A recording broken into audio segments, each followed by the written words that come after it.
तो चलिए स्वागत है आप सभी का एक बार फिर से एबीसी एजुकेशन एकेडमी के ऑनलाइन डिजिटल प्लेटफॉर्म पर। मैं विजय सेमवाल आज फिर से आप सबके बीच में उत्तराखंड विषय को लेकर के एक महत्वपूर्ण टॉपिक जिसका संबंध उत्तराखंड के कल्चर से जुड़ा है। उत्तराखंड में जिसे हम मेले या कौथिग कह करके पुकारते हैं, उस कौथिग और या मेले हम जिसको कहें, इस टॉपिक पर आज हम लोग डिस्कस करने वाले हैं। लेकिन टॉपिक जो कि मेले को लेकर के हम डिस्कस करेंगे, पहले तो कुछ शब्दों को समझने की कोशिश कर लेते हैं कि हम जिस शब्द को मेला कह करके पुकार रहे हैं या जिस शब्द के लिए मैंने एक पोर्शन का यूज किया जिसको हम कौथिग कह करके पुकार रहे हैं, इस मेले शब्द में और कौथिग शब्द में अंतर क्या देखने को मिलता है, तो पहले इस पर थोड़ा सा चर्चा कर लेते हैं। अमूमन हम लोग क्या कर लेते हैं कि मेले को ही कौथिग के साथ ऐड करने का काम कर लेते हैं, जबकि इनके बीच में एक मूलभूत अंतर हम लोगों को देखने को मिलता है। सामान्यतः हम लोगों के उत्तराखंड की जो पृष्ठभूमि है, इस पृष्ठभूमि में मैक्सिमम पोर्शन हम लोग क्या करते हैं कि आपने देखा भी होगा, गौर भी किया होगा कि हमारे गांव के आसपास साल में एक बार एक ना एक मेले का आयोजन अवश्य होता है। और उस मेले की खासियत ये होती है कि हम सुबह उस मेले में पार्टिसिपेट करने जाते हैं और शाम को हम लोग क्या करते हैं, उस मेले से या उस मेले को समापन करके उस मेले में पार्टिसिपेट करके वापस घर को लौट लेते हैं। तो उसी कंसेप्ट को थोड़ा सा समझते हुए हम मेले और कौथिग में अंतर को स्पष्ट समझने की कोशिश करते हैं। दो कंडीशन यहाँ पर क्रिएट हो जाती है। एक कंडीशन क्रिएट होती है कि हमारे उत्तराखंड के क्षेत्र में जो पर्वतीय भूभाग होता है, इस पर्वतीय भूभाग के टॉपेस्ट चोटी पर या हम कहें कि ऊंचाई वाले हिस्से पर साल में एक बार एक विशेष प्रकार का एक दिवसीय जो आयोजन किया जाता है, उस एक दिवसीय आयोजन करने वाली जो गतिविधि होती है, उसी एक दिवसीय आयोजन को हम लोग मेला कह करके पुकारते हैं। तो सामान्य मैंने कहा कि मेले को हम कैसे डिफाइन कर सकते हैं, तो मेले को डिफाइन करने के लिए मैंने सामान्य भाषा का प्रयोग करा कि हमारे पर्वतीय भूभाग में ऊंचाई वाले क्षेत्रों में एक दिवसीय जो आयोजन हम लोगों को देखने को मिलता है, वही एक दिवसीय आयोजन आपके मेले कहलाते हैं। लेकिन कभी कभार ऐसा भी देखने को मिलता है, होते तो मेले ही है, लेकिन उस मेले का आयोजन आप एक दिन ना करके बल्कि एक से अधिक अवधि को लेकर के आयोजित करते हो। जैसे अगर हम बागेश्वर की बेल्ट में चले या चमोली जैसे अन्य क्षेत्रों की बात करें, तो हमको देखने को मिलता है कि कुछ मेलों का आयोजन हम सिर्फ एक दिन न करके बल्कि 1 से लेकर के 7 दिन की अवधि तक भी कर लेते हैं। तो ऐसे मेले उत्तराखंड के क्षेत्र में जो कि एक दिवसीय गतिविधि से अधिक अवधि के होते हैं, लगभग 7 दिनों का आयोजन किया जाता है। ऐसे मेलों के लिए हम जिस मूलभूत शब्द का प्रयोग करने का काम करते हैं, वो आपके कौथिग कहलाते हैं। तो सामान्य रूप से आपने मेले और कौथिग वाले जो शब्द हैं, इनमें डिफरेंस भी याद रखना है। तो सामान्य एक दिवसीय मेला होगा या एक दिवसीय आयोजन होगा तो वो आपका मेला कहलाएगा, और वहीं आपको इस प्रकार के कार्यक्रम 1 से 7 दिवसीय रूप में मिले तो ऐसे मेलों को हम लोग उत्तराखंड में कौथिग कह करके पुकारते हैं। तो बेसिकली ये डिफरेंस आपका मेला और कौथिग में देखने को मिलता है। तो हम लोगों ने करना क्या है कि उत्तराखंड में जो कुल मिलाकर के 13 जनपद हैं, उन 13 जनपदों में हमको मालूम है कि हर जिले में आपको मेलों का आयोजन होता हुआ देखने को मिलता है। और पुराने समय काल में विशेषता मेलों की ये होती थी कि मेलों का लोग साल भर से इंतजार करते थे। इंतजार करने के पीछे कारण ये भी होता था कि उस समय सोशल मीडिया या मोबाइल जैसी जो गतिविधियां हैं वो नहीं देखने को मिलती।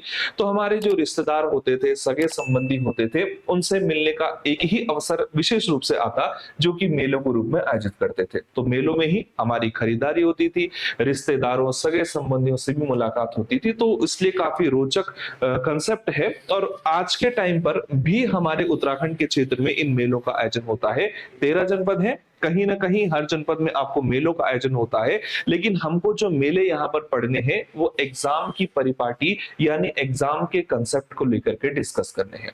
तो कौन कौन से महत्वपूर्ण मेले उत्तराखंड के एग्जाम पेपरों में पूछे जाते हैं, उसी को लेकर के आज हम लोग चर्चा करेंगे।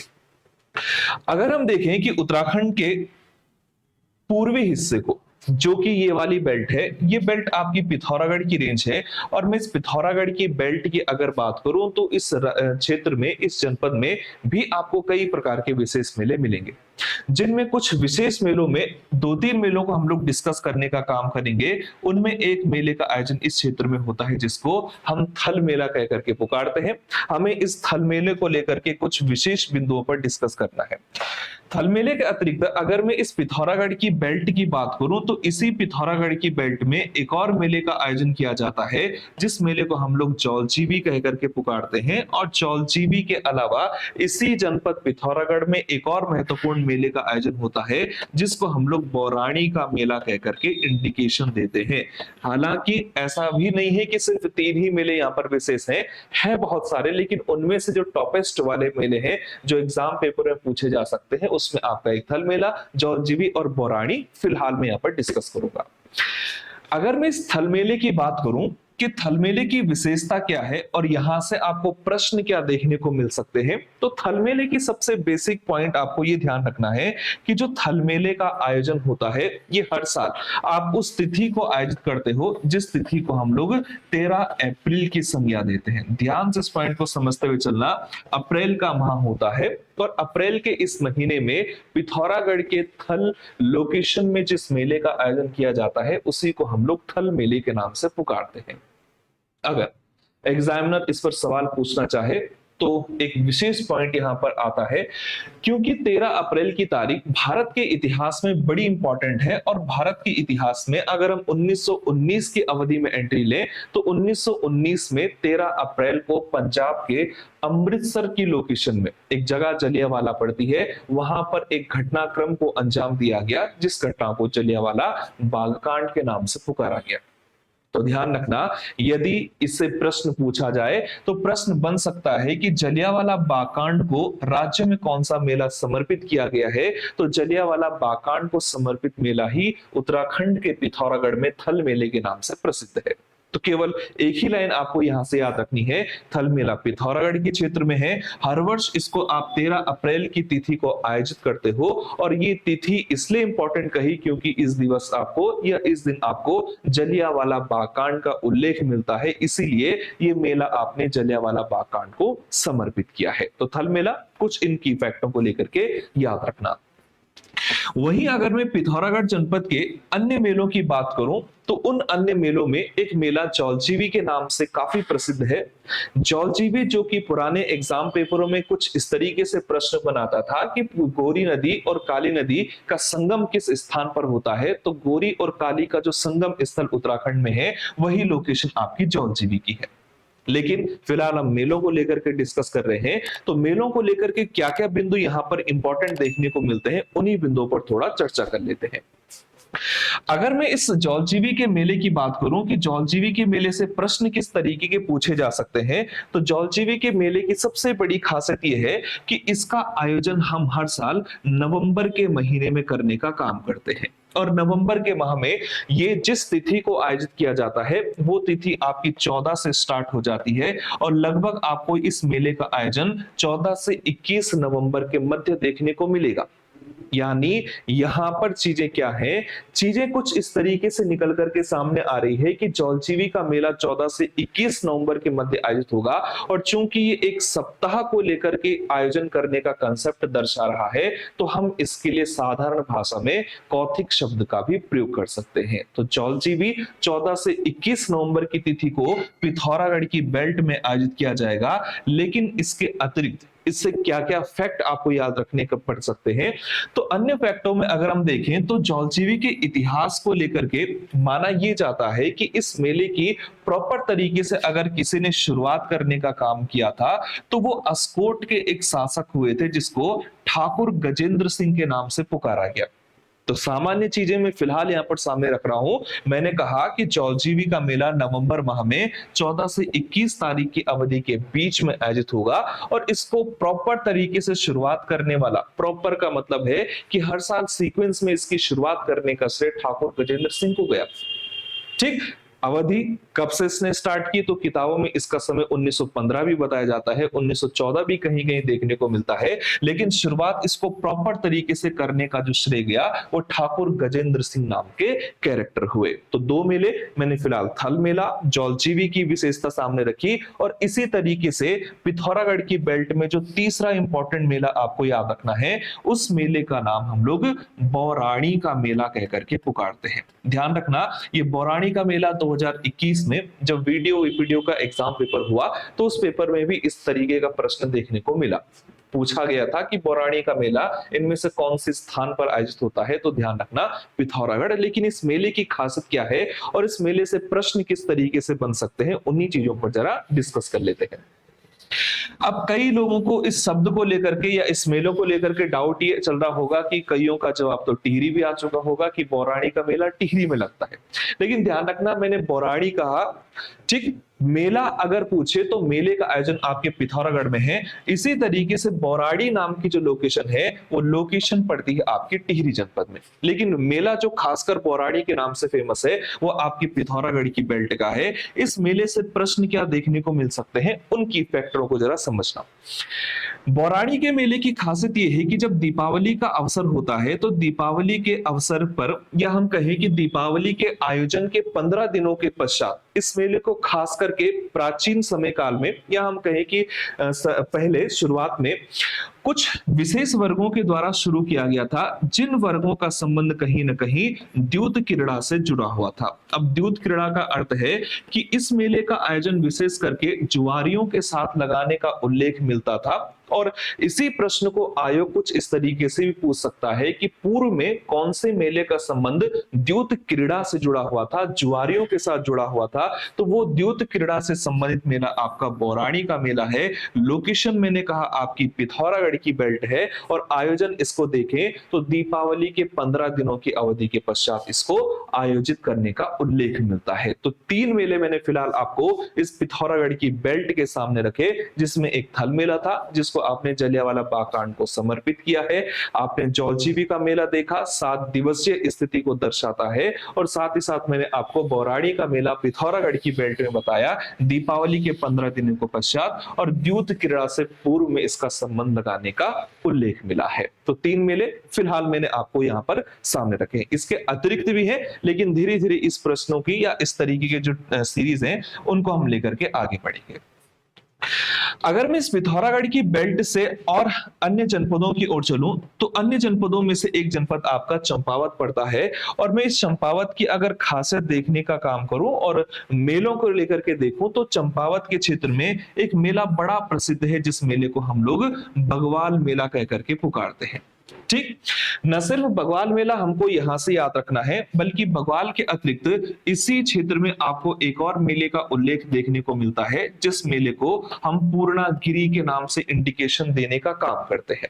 2 मेले मैं फिलहाल चंपावत जनपद से आपके बीच में रख रहा हूं, उनमें से एक आपका बगवाल नाम से है और दूसरा मेला मैंने कहा पूर्णागिरि का मेला है। विशेषता शुरू करते हैं बगवाल मेले से कि इस बगवाल मेले की खासियत क्या है और बगवाल मेले से आपको एग्जाम पेपर में प्रश्न कैसे मिल सकते हैं। अगर मैं इस बगवाल मेले की स्थिति की बात करूं कि इसका आयोजन होता कब है, तो हर साल जब रक्षाबंधन का अवसर होता है तो रक्षाबंधन के अवसर पर इस मेले का आयोजन चंपावत के क्षेत्र में देखने को मिलता है। और चंपावत में भी जिस लोकेशन को आप देवी धुरा कहकर के पुकारते हो, इस देवी धुरा नाम की बेल्ट में आपको इस मेले का आयोजन होता हुआ मिलेगा। और देवी धुरा के क्षेत्र में भी एक मंदिर बड़ा प्रसिद्ध है, जिस मंदिर को हम वाराही देवी कहकर के पुकारते हैं। तो पहला बेसिक पॉइंट तो आपको यही ध्यान रखना है कि जिस मेले को मैंने बगवाल मेला कहकर के पुकारा, इसका आयोजन हर साल रक्षाबंधन के अवसर पर होता है। ये लोकेशन पर्टिकुलर देवी धुरा की दर्शाई जाती है, और देवी धुरा में भी किस मंदिर प्रांगण में इसका आयोजन होता है, तो वो मंदिर प्रांगण आपका वाराही रहता है। खासियत क्या है उसको देखते हैं। जब भी आपके इस देवी धुरा के मंदिर प्रांगण में मेले का आयोजन देखने को मिलता है, तो इस मंदिर प्रांगण में कुछ इस तरीके की गतिविधि सामने आती है कि यहाँ पर जो कुछ विशेषकर गतिविधि होती है उस गतिविधि में पाषाणों का प्रयोग किया जाता है। पाषाण यानी जो पत्थर है। कहा यह जाता है कि इस अवसर पर 4 खेमे एक दूसरे के सामने एक तरीके से गतिविधि करते हुए पाए जाते हैं, जिन 4 खेमों में से एक खेमा आपका चमियाल कहलाता है। चमियाल के अलावा इसी खेमे में एक खेमा आता है जिसको वालिक कहते हैं। वालिक के अलावा एक आता है जिसको हम गहड़वाल कह करके पुकारते हैं, और गहड़वाल के अलावा एक खेमा आता है जिसको कि हम लोग लमगड़िया के नाम से पुकारते हैं। थोड़ा सा फिर से मैं इसको रिपीट कर लेता हूं। हम लोग बगवाल मेले को डिस्कस कर रहे हैं और मैंने कहा कि बगवाल जो मेला है ये चंपावत के देवीधुरा नाम की लोकेशन में आयोजित होता है, देवीधुरा के भी वाराही देवी मंदिर प्रांगण में। इस मेले में पत्थरों का प्रयोग करने का उल्लेख मिलता है और पत्थरों की वर्षा एक दूसरे पर जिस खेमे या जिन खेमों के द्वारा की जाती है उनमें 4 खेमे बड़े इंपॉर्टेंट हैं, चमियाल, वालिक, गहड़वाल और लमगड़िया। चूंकि पत्थरों का प्रयोग होता है, एक दूसरे पर पत्थरों की बरसात की जाती है, इसलिए इसी मेले को हम लोग पाषाण युद्ध मेला कहकर के भी पुकारने का कार्य करते हैं। तो सिंपल से चीजों को लेकर के आपने एक कंसेप्ट याद रखना है कि ये मेला हर साल आप रक्षाबंधन के अवसर पर आयोजित करते हो। देवीधुरा चंपावत है, वाराही देवी मंदिर प्रांगण है, पत्थरों की बरसात होती है, इसलिए इसको पाषाण युद्ध मेला भी कहा जाता है। और ये 4 खेमे यहाँ पर इस प्रकार की गतिविधि को संपन्न करते हुए पाए जाते हैं। तो ये मेला आपके चंपावत की बेल्ट से जुड़ा है, जिस मेले को मैंने यहां पर बगवाल मेला कह करके पुकारा। अगर मैं इसी चंपावत की दूसरे मेलों में किसी विशेष मेले की बात करूं तो उन मेलों में शामिल होता है आपका पूर्णागिरि का मेला। अब पूर्णागिरि की विशेषता क्या है? हालांकि ये भी आपके चंपावत की बेल्ट से जुड़ा हुआ है, लेकिन यहां से प्रश्न आपको किस तरीके के मिल सकते हैं उन पॉइंटों को देखते हैं। अगर मैं पूर्णागिरि मेले की बात करूं तो इस पूर्णागिरि के मेले की सबसे इंपॉर्टेंट विशेषता ये है कि ये पूर्णागिरि नाम का जो धाम है, जो मंदिर है, ये किसी एक विशेष प्रकार के पहाड़ी पर पड़ता है, जिस पहाड़ी को हम अन्नपूर्णा के नाम से पुकारते हैं। तो पहला पॉइंट तो यही याद रखना कि जो पूर्णागिरि का जो मंदिर है, इस मंदिर की स्थिति एक विशेष पर्वत पर स्थित है जिसको आप अन्नपूर्णा के नाम से पुकार रहे हो। और जिस अवसर पर इस मेले का आयोजन होता है वो अवसर भी आपको ध्यान रखना है कि चैत्र मास की नवरात्रि का जो समय है, इस चैत्र मास की नवरात्रि के अवसर पर पूर्णागिरि के मेले का आयोजन होगा। मेला खास इसलिए दिखाई देता है या खास इसलिए देखने को मिल जाता है क्योंकि इस मेले की जो अवधि है वो अवधि आपको 30 से लेकर के 40 दिनों के बीच की दर्शाई जाती है। और इतनी लंबी अवधि का उत्तराखंड में लगभग 40 दिनों का मेला किसी और स्थान पर नहीं मिल पाता। इसीलिए आपको यह भी की फैक्ट याद रखना है कि अगर प्रश्न आए कि राज्य की सबसे लंबी अवधि का मेला इनमें से कौन सा है, तो राज्य का सबसे लंबी अवधि का मेला आपकी पूर्णागिरि के मेले को ही दर्शा रहा है। 4-5 की फैक्ट इंपॉर्टेंट कहे, मैंने कहा चंपावत में है, चंपावत में पूर्णागिरि का मेला है, जिस पर्वत पर यह मंदिर पड़ता है वो पर्वत आपका अन्नपूर्णा। मेले का आयोजन कब होगा? चैत्र मास की नवरात्रि को। अवधि कितने दिनों की है? 30 से लेकर के 40 दिनों की है। और इतनी लंबी अवधि अन्य किसी मेले की उत्तराखंड में नहीं है। हालांकि देहरादून का झंडा मेला 30 दिनों का होता है, लेकिन उससे भी लंबी अवधि का मेला आपका ये पूर्णागिरि का है। तो सीधा पॉइंट ध्यान रखना, सबसे लंबी अवधि का मेला राज्य में पूर्णागिरि का मेला है।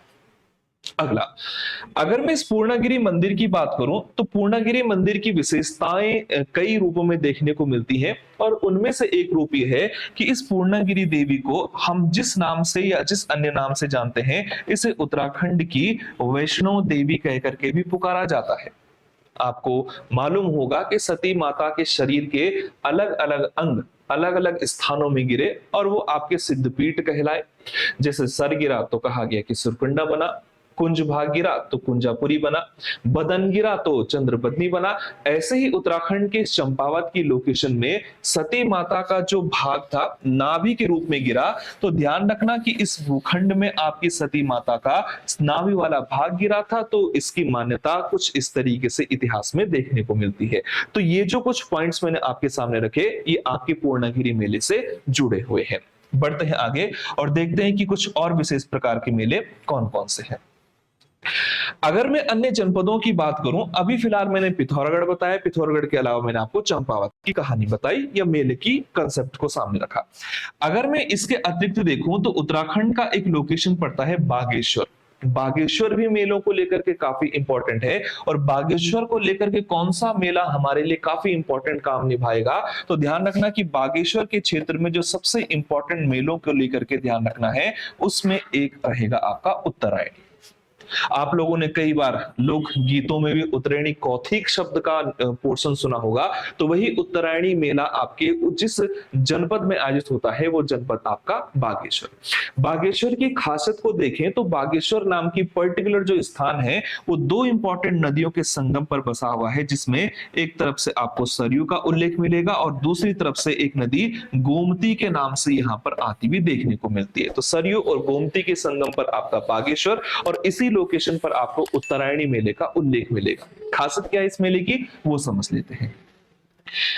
इस मेले की सबसे इंपॉर्टेंट खासियत ये है कि मेले का आयोजन हम उस समय करते हैं जब अवसर आपके मकर संक्रांति का होता है, और आप सभी को मालूम है कि मकर संक्रांति का आयोजन हर वर्ष हम जनवरी के समय काल में करते हैं।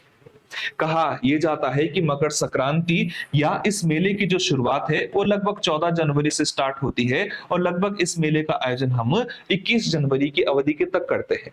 तो 14 से 21 जनवरी की अवधि का मेला है, यानी 7 दिनों की विशेषता को दर्शा रहा है। और मैं ऑलरेडी आपको बता चुका हूं कि 7 दिनों की अवधि का जो मेला होगा उसको हम कौथिक कह करके पुकारते हैं। तो उत्तरायणी कौथिक या उत्तरायणी कौथिक का उल्लेख कुछ इस रूप में मिलता है। लेकिन उत्तरायणी कौथिक के बारे में कुछ अन्य जानकारी भी हम लोगों के सामने कुछ इस तरीके से आती है कि उत्तराखंड में अगर कोई मेला सबसे पुरानी अवधि को दर्शाता है या सबसे पुराने मेले को लेकर के यहाँ पर विशेषता को दर्शाता है, तो सबसे पुराने मेलों में सबसे अग्रणी भूमिका उत्तरायणी मेला ही दिखाता है।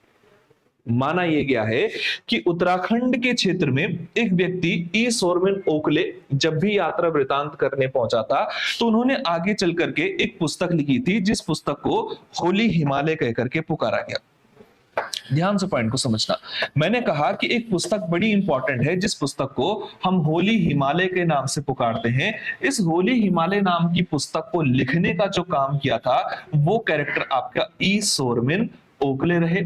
और ई सोरमेन ओकले ने अपनी इस होली हिमालय नाम की पुस्तक में राज्य का सबसे पवित्र मेला और राज्य का सबसे पुराना मेला जिस मेले को बताया है वो मेला और कोई नहीं बल्कि आपका उत्तरायणी का ही मेला रहा, जहां लोक गीतों में लोक कहानियों में ऐसी भी जानकारी मिलती है कि राज्य में राजुला और मालुशाही, जिनका प्रेम ग्रंथ राज्य में बड़ा प्रसिद्ध रहा है, उन दोनों की पहली मुलाकात का जिक्र भी इसी उत्तरायणी मेले के अवसर पर होने का उल्लेख मिला। तो फिलहाल पॉइंट याद रखना कि होली हिमालय नाम की पुस्तक में ओकले ने राज्य का सबसे पवित्र और सबसे पुराना मेला जिस मेले को बताया है वो आपका उत्तरायणी मेला है। और उत्तरायणी मेले की स्थिति मैं आपको स्पष्ट बता चुका हूं कि बागेश्वर के क्षेत्र से जुड़ा हुआ है। ठीक, इतनी चीजें आप लोगों को क्लियर समझ में आ रही होंगी। मैं चीजों को आगे बढ़ाते हुए चलता हूं। अगर हम राज्य के अन्य मेलों की बात करें, अलग अलग जनपदों में मैं कुछ इंपॉर्टेंट मेलों को लेकर के डिस्कस कर रहा हूं। उन्हीं जनपदों में से एक जनपद है आपका चमोली जनपद। ठीक, हम फिलहाल डिस्कस कर चुके हैं पिथौरागढ़ के इंपॉर्टेंट, हम चंपावत के बेल्ट में भी आ चुके हैं, और हमने इसी तरीके से बागेश्वर की विशेषता भी देखी। ये केवल मैंने चुनिंदा मेले ही सामने रखे हैं, इनके अलावा कई सारे मेले उत्तराखंड के अलग अलग जनपदों में मिलते हैं। ठीक, लेकिन फिलहाल इंपॉर्टेंट वाले। अगर मैं इस चमोली जनपद की बात करूं कि चमोली के क्षेत्र में कौन कौन से मेले विशेष रूप से एग्जाम के लिए महत्वपूर्ण हो सकते हैं, तो उन्हीं मेलों में से एक मेला चमोली जनपद में देखने को मिलता है, जिसमें एक मेला आपका गौचर मेले के नाम से काफी प्रसिद्ध है। गौचर के अलावा इसी चमोली जनपद में जो महत्वपूर्ण मेला आप लोगों को याद रखना है वो मेला आपका आदिबद्री का मेला है। और इसी आदिबद्री मेले को एक और शब्द दिया जाता है, जिस शब्द को हम नौढ़ा कौथिग कह करके पुकारते हैं। अब विशेषता क्या है उनको एक एक करके समझते हैं। गौचर मेले की विशेषता ये है कि गौचर मेले का आयोजन हम हर साल 14 नवंबर की तिथि को करते हैं। 14 नवंबर की तिथि से ये स्टार्ट हो जाता है और लगभग आपके 21 नवंबर की अवधि तक ये आयोजित होता है। तो ध्यान रखना कि गौचर मेला 14 नवंबर से 21 नवंबर की अवधि के बीच की मेले की स्थिति को दर्शा रहा है। और इस मेले की शुरुआत का उल्लेख भी हमको मिल जाता है कि सन 1943 में गढ़वाल के क्षेत्र में डिप्टी कमिश्नर बर्नेडी हुआ करते थे। इसी बर्नेडी नाम के अंग्रेज अधिकारी के द्वारा गौचर में इस मेले की शुरुआत करने का कार्य किया गया था। तो गौचर लोकेशन है, लोकेशन में ही जो मेला लग रहा है वो गौचर मेला है। 14 नवंबर से 21 नवंबर की अवधि की स्थिति है। 1943 से इस मेले की शुरुआत होने का उल्लेख स्पष्ट हमारे बीच में प्राप्त हुआ है। अगला, अगर मैं जिस मेले को चमोली के क्षेत्र में आदिबद्री या नौढ़ा के नाम से पुकारता हूं, इस मेले की खासियत देखो तो इस मेले का आयोजन हम उस महीने में करते हैं जो अवधि आपकी बैसाख की स्थिति को दर्शाता है। बैसाख सामान्यतः अप्रैल की माह की अवधि को दर्शाने का काम करता है। तो आदिबद्री मेला, जिसको मैं नौढ़ा कौथी कह रहा हूं, आदिबद्री पंच बद्रियों में से एक बद्री का उल्लेख करवाता है, जहां पर ऐसी मान्यता है कि इस मेले में स्थानीय लोग विशेष रूप से कुछ लाठियों का प्रयोग करके मंदिर प्रांगण में अपनी पहली प्राथमिकता दर्ज कराने की कोशिश करते हैं। तो इसी कारण से इस मेले को हम कहीं कहीं लठमार मेला कह करके भी पुकारते हैं। तो लठमार मेला आपसे पूछे कि उत्तराखंड के किस जनपद में आयोजित होता है, तो उसमें एक शुमार मेला है आपका आदिबद्री। आदिबद्री मेले को हम नौटा कौथिक कह करके भी पुकारते हैं। और दूसरी बात कि आदिबद्री, मैंने कहा कि पंच बद्रियों में से एक बद्री है और इस यहाँ पर कुछ मंदिरों के समूह की स्थिति को भी दर्शाया जाता है, जो कि टोटल मिलाकर के 16 मंदिरों का एक समूह है। तो आपके गौचर का मेला हुआ, आदिबद्री का मेला हुआ, और आदिबद्री को ही हम प्राचीन काल में नौढ़ा कह करके भी पुकारते हैं। आगे बढ़ते हैं। अगर हम राज्य के अन्य जनपदों में एंट्री करें तो अन्य जनपदों में एक जनपद आता है जिसको हम लोग अल्मोड़ा कह करके पुकारते हैं। अल्मोड़ा के क्षेत्र में भी मेलों को डिस्कस करेंगे। अल्मोड़ा के अलावा नैनीताल के क्षेत्र में भी मेलों का आयोजन होता है। नैनीताल के अलावा उधम सिंह नगर के क्षेत्र में, पौड़ी जनपद की लोकेशन में, देहरादून की लोकेशन में, उत्तरकाशी की लोकेशन में, टिहरी की लोकेशन में, रुद्रप्रयाग की लोकेशन में और हरिद्वार की लोकेशन में अलग अलग जगहों पर अलग अलग मेलों का उल्लेख मिलेगा। फिलहाल हम महत्वपूर्ण मेलों की बात कर रहे हैं, तो महत्वपूर्ण मेलों में अब हम जो जनपद एंट्री करेंगे वो जनपद आपके देहरादून की स्थिति को दर्शाएगा। अब देहरादून में कौन कौन से इंपॉर्टेंट मेलों का आयोजन होता है, उन मेलों पर चर्चा कर लेते हैं। देहरादून में दो मेलों को हम विशेष रूप से यहाँ पर तवज्जो देते हैं। उनमें से एक मेला आपका झंडा मेला के नाम से प्रसिद्ध है। झंडा मेला के अलावा अगर हम इस जनपद की बात करें तो यहाँ पर आपको वीर केसरी चंद के नाम से भी एक मेले का आयोजन होता हुआ दिखाई देता है।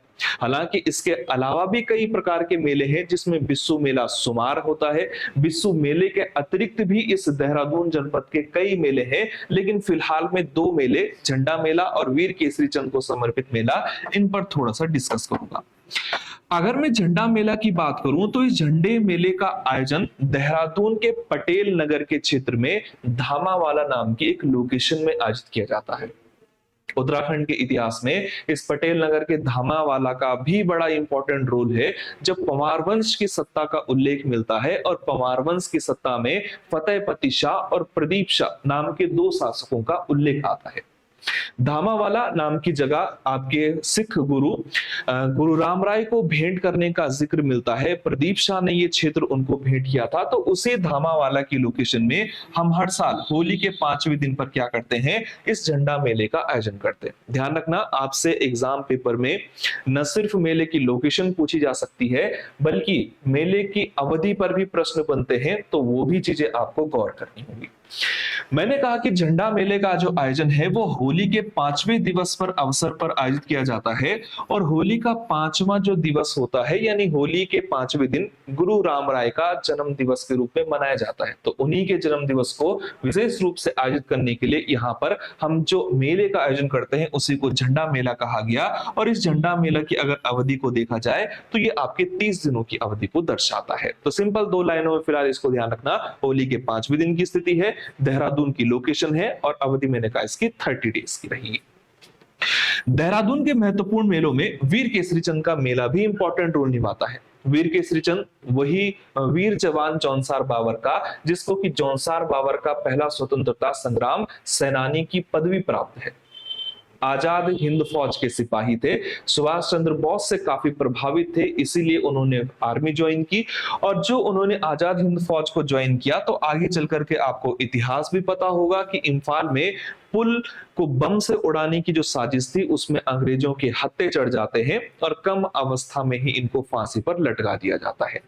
उन्हीं की स्मृति में हर साल जौनसार बाबर के चौलीथात नाम की लोकेशन में, ध्यान से पॉइंट को समझते हुए चलना, चक्राता की लोकेशन में एक जगह है चौलीथात, और चौलीथात में भी एक एरिया पर्टिकुलर आता है जिसको रामताल की संज्ञा दी जाती है, या राम गार्डन या रामताल गार्डन कहा जाता है। हर वर्ष आपको इस लोकेशन में 3 मई की अवधि को जिस मेले का आयोजन होता हुआ देखा जाता है वही मेला आपका वीर केसरी चंद को समर्पित है। तो की फैक्टर क्या है, वीर केसरी चंद मेला हर साल 3 मई की अवधि को आयोजित होता है। देहरादून के चक्राता में चौलीथात नाम की लोकेशन है जहां पर रामताल गार्डन स्थित है, यहां पर 3 मई को इनकी स्मृति में मेले का आयोजन संपन्न होता है। तो देहरादून के 2 इंपॉर्टेंट मेलों को मैंने फिलहाल यहाँ पर सामने रखा है, और भी कई है, धीरे धीरे इस सीरीज को आगे लाते हुए हम लोग डिस्कस करेंगे। अगर हम अन्य जनपदों की बात करें तो अन्य जनपदों में एक जनपद पड़ता है आपका उधम सिंह नगर, और इस उधम सिंह नगर के क्षेत्र में कौन कौन से मेले हमारे लिए इंपॉर्टेंट रोल निभा सकते हैं, उन्हीं पोर्शन को देखने की कोशिश करते हैं। उधम सिंह नगर के क्षेत्र में एक मेला बड़ा इंपॉर्टेंट आयोजित होता है, जिस मेले को हम लोग चैती मेला कहकर के पुकारते हैं।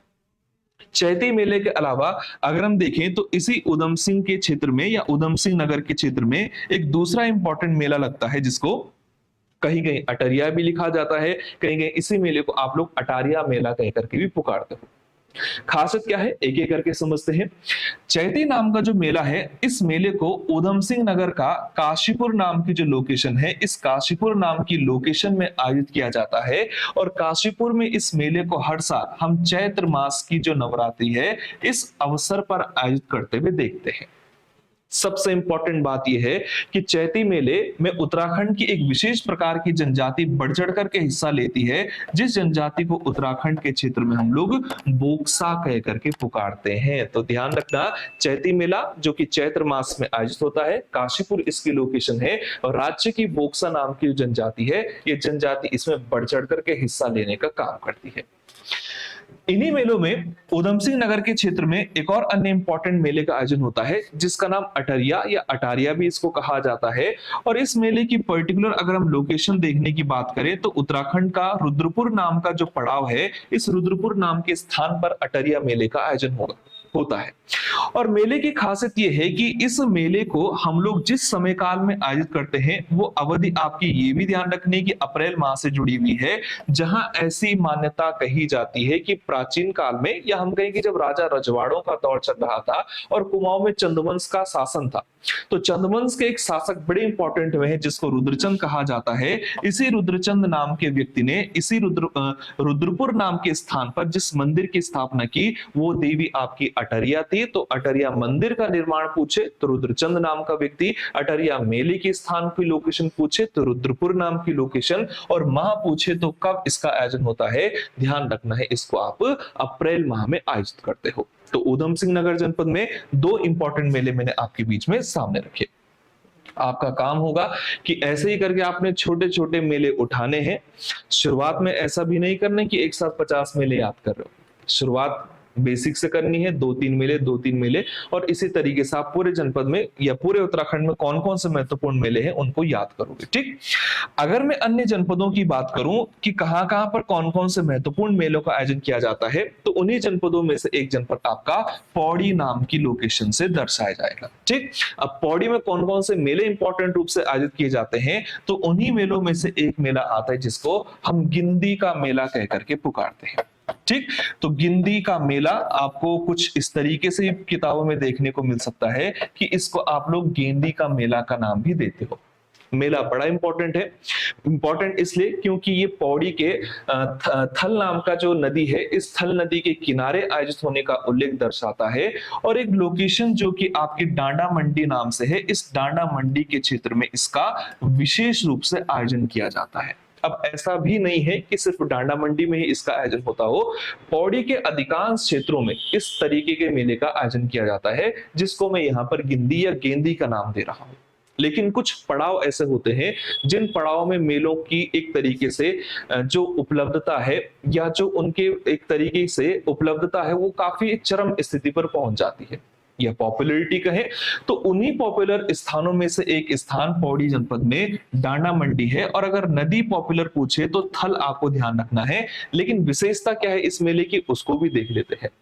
गिंदी या गेंदी मेले की विशेषता यह है कि इस मेले का आयोजन हम क्या करते हैं, मकर संक्रांति के अवसर पर करते हैं हर साल। और मकर संक्रांति के अवसर पर ये जो मेला होता है ये बिल्कुल उसी रूप से आयोजित किया जाता है जैसे आपने रग्बी फुटबॉल देखा होगा।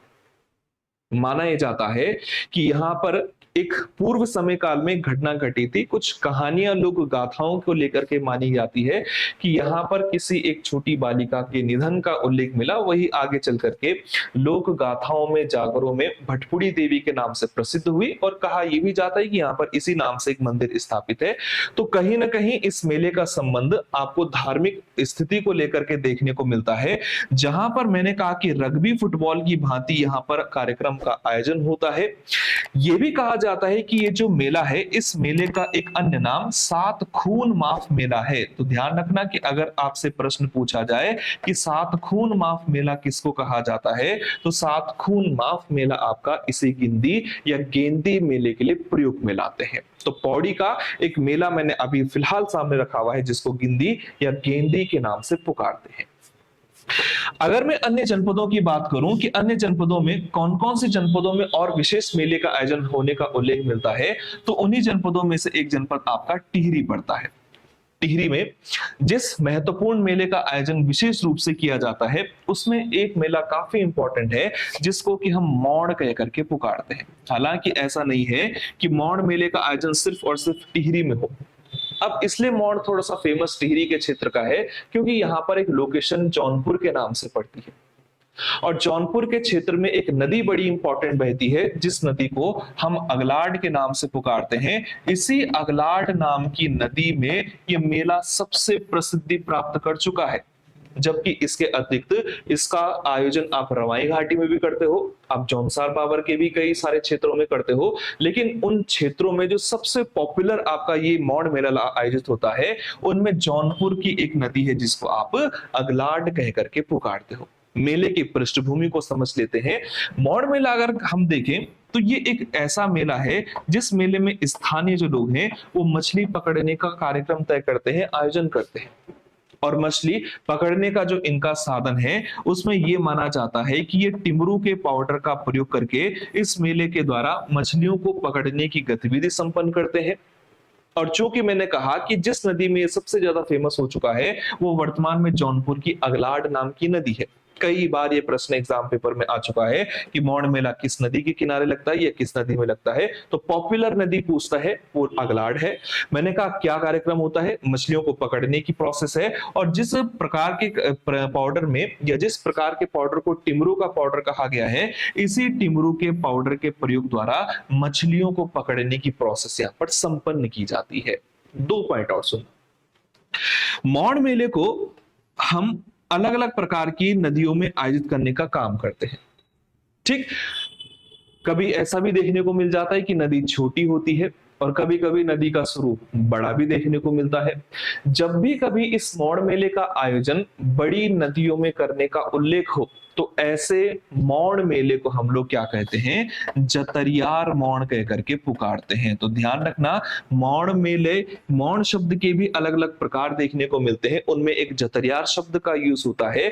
और मैंने जतरियार किस पोर्शन को लेकर के प्रयोग में लाया, जो नदी बड़ी रूपरेखा को दर्शाती है, उन बड़ी बड़ी नदियों में आयोजित होने वाला जो मौड़ मेला है उसी मौड़ मेले को हम लोग जतरियार मौड़ कह करके पुकारते हैं।